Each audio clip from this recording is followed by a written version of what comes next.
All right, guys, this is the second flight on the same pack, and we end up running this pack out on this flight.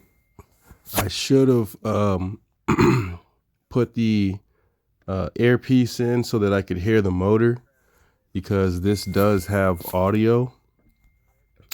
And if I would have done that, I would have been able to at least hear that my throttle response wasn't matching up with the throttle, the stick on the controller inputs.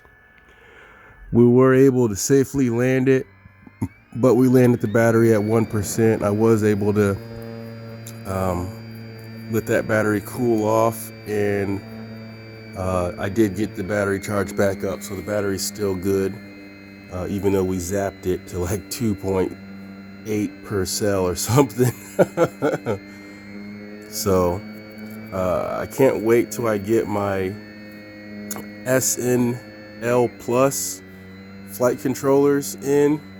I can't wait till I get those in, because then I could put one on this and I can still use my air unit and have on-screen display. Plus I would have the return to home and all the other functions. Right now I don't have I have a BIM A on here, but I don't have any GPS or anything like that. So if I lose signal, this thing will crash land. And I don't want that, so that's why I try not to push the range on this. I know the FlySky receivers have a decent range, but you at least want to have some kind of GPS failsafe if you lose range, that it's going to come back, because without GPS, you lose range. Your plane is going to glide and crash wherever, whether it be on trees, on top of a house, or it's not good. But we have it in full manual, and we're doing our stunts, acrobatics and whatnot.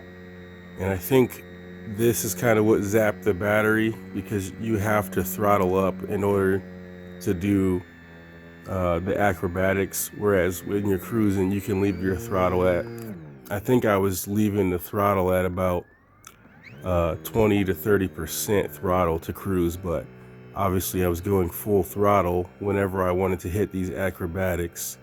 So I really do enjoy flying this plane. I'm very tempted to buy a second one of these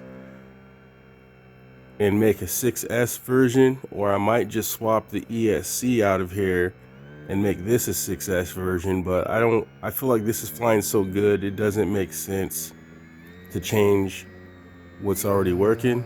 So I may buy another Trainstar 1400 if there's any in stock. I know Amazon has some. I might buy another one and convert it to a 6S plane, because I had to add weight. My 4S 2200 and having the DJI air unit on the nose, all of that was still not enough to get the CG. I had to add like another 50 grams to the nose in order to balance this thing out. So you do need a lot of weight up front.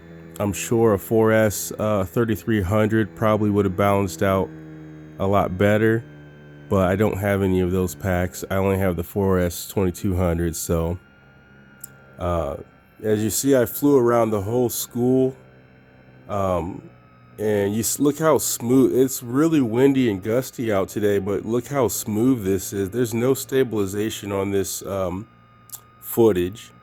This is all raw footage without stabilization. So this plane is a pretty stable plane. On a calm day, you're gonna have a good time with this. So I think right about here is where I realized that the battery was done, because I tried to take back off again, but I couldn't. And that was the ESC. The ESC pretty much kills the motor when you get the low voltage. So that's it for this flight, guys.